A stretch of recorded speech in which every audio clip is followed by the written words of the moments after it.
محترم وطنوالو سلامونه نیکی هیله د پاکستان انتخاباتو شو په دې لړ کې به ان شاء الله که ژوند وو تاسو سره تفصیلی خبره کوم نن د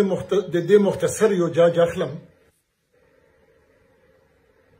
د نړیوالو ادارو UNDP ورلد بانک مودي او فچ د مخکې نه ویلي وو چې د پاکستان د اقتصادي حالت بالکل خراب دی د په نړۍ کې یوازې دی دته استحکام پکار دی که استحکام را نغی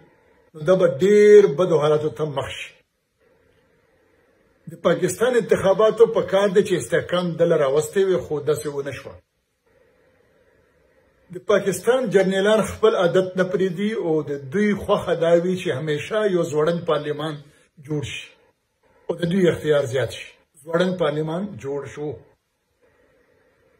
خو د ځوړند پارلمان سره سره نور ډېرې عجبې خبرې وشوې دا اول ځل دی چې د پاکستان اکثریتي سیاسي پارټۍ او خلک نیغ په نیغه تور لګوي چې پاکستان فوج په دې الیکشن کې ټګي وکړله د مخکې نه پرېکړه کړې وه چې ځینې خلک به انتخاب نه ګټي د هغه په ځای باندې چې څوک بیا منتخب کېدو نو لاندې کرنیل بریګیډیر یا جرنیل د هغه نه نیغ په نیغه پیسې اخیستې دي او دا تور پې لګي چې د 500 کروڑو نه والا د 25 کروڑو پورې په یو سیټ باندې دوی رشوت اخیستې دي د پاکستان حکمران طبقه خو د مخکې نه تقسیم وه د تقسیم نور زیات شو عدم استحکام چې مخکې څومره و دا هغې نه زیات شو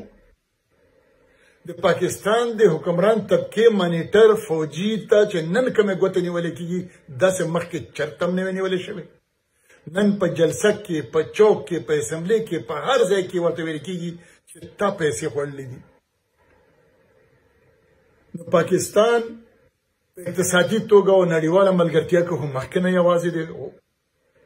د بدترین حالاتو ته مخ دی د تاریخ بدترین حالاتو ته نن پاکستان مخ دی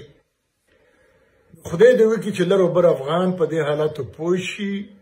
ځان راغونډ کړي او څه تاریخي کار وکړي خو په یو ټپه به دا خبرې ختمه کړمه چې خدای دې په داسې ځای کې راکړه چې ته راپاسې زه دې بیا ورغورځومه مننه